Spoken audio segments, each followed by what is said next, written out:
All right, and we're back. So we're going to talk a little bit about business history that led up to the Great Depression.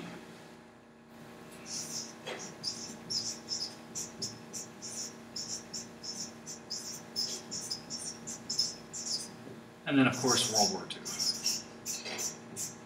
So, obviously, the Roaring '20s were a period where business was really at its peak. I'm sure some of you have seen or at least read books like The Great Gatsby and these kinds of things in high school. So this was a period where business was really on top. It was everyone was investing in the stock market to some extent. Business and society were deeply integrated hand in hand, and government kind of took a real laissez-faire approach to business because there was confidence in business. Things were just going to continue to get better. But bam, all that just destroyed itself once the Great Depression started. And once again, people began to criticize and critique businesses tremendously, actually.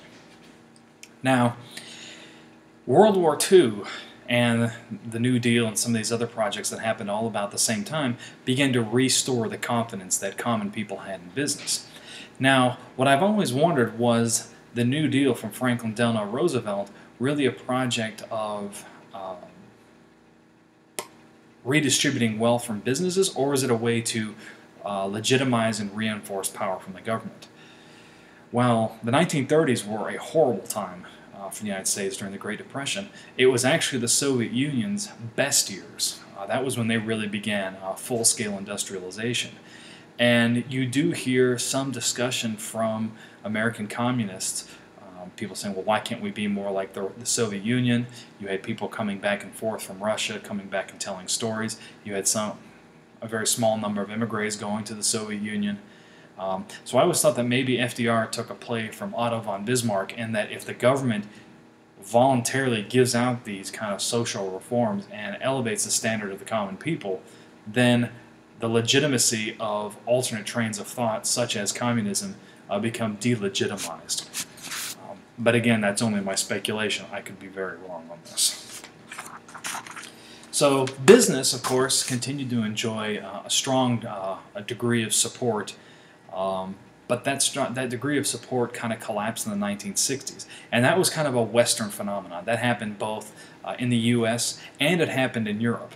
So in the U.S., of course, you know that there were some different social movements that attacked big business. Of course, the civil rights movement started. Consumer rights and consumerism started. We'll talk about that in a couple lectures. Of course, environmental rights began, and of course, there was a Vietnam War opposition. Okay.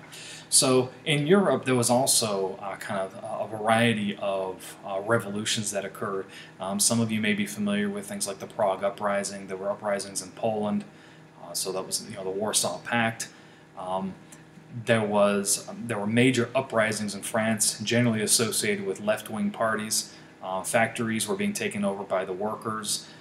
Paris had massive riots. The city was severely damaged during this period of destruction. Even in Germany during the 1960s, people began to question the legacy of World War II, began to question the wisdom of their elders. So there was a lot going on in terms of social upheaval in both the U.S. and in Europe.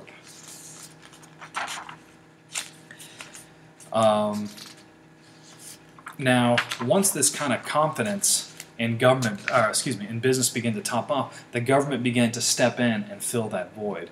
And so regulation actually increased dramatically after this. We'll talk more about that in a couple lectures. You have a couple movements that start off with the collapse in confidence. Of course, you've got your old progressives, and that's like Mary Parker Falk, the members of that old school political social reform movement in the early years of the 20th century, the early 1900s. Then you go with the new progressives. Again, this is kind of how the progressive narrative has dissipated in some way and integrated itself into more modern political parties. But these are contemporary, typically left-leaning groups, but not always, and they advocate radical corporate reform, just like the old progressives did. Now, there are additional global critics that exist. Of course, you have a lot of non-governmental organizations. These are typically international organizations. Typically, they're composed of volunteers. Typically, they're non-profit, and usually they're not affiliated with governments. And they typically go to different host countries.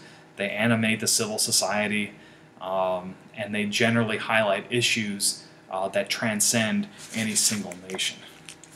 Of course, you have civil society, which is this kind of zone of ideas, discourse, action, typically dominated by progressive values. That's also a global critic of business. And of course, you also have the global justice movement. This is a group of people kind of united by opposition to economic globalization. So you have those kinds of individuals. Now, what kind of weapons do global activists have at their disposal to attack business? Well, of course, they can do consumer boycotts. Don't buy these products. This is a bad company, so people won't buy it. And of course, with societies, you vote with your wallets. Or excuse me, you vote with your wallets or you vote with your bank account. And this can hopefully get the attention of businesses, and they'll either change their behavior or whatnot because they're losing business. Of course, there are shareholder attacks. Individuals that own shares are owners of corporations, and they have certain rights. They can vote to change members of the board of directors. They can put pressure on the CEO. Of course, there's harassment, ridicule, and shaming. We have all seen some of these protests. Michael Moore, these kinds of people can be greatly used to mobilize public opinion against corporations. And of course, there's also a variety of corporate campaigns that are available. So at this point, we've given a very, very broad overview of business history. Hopefully this all makes sense. So what I'd leave you with, what questions I'd leave you with, thinking about some of the history of business, how do you think the models that people have been using, or the ontologies, have been changing over time? Do you think that one model has been around and stuck since the early days in the ancient and the classical world, or do you think it's kind of changed as we've led up to World War II and to modern times?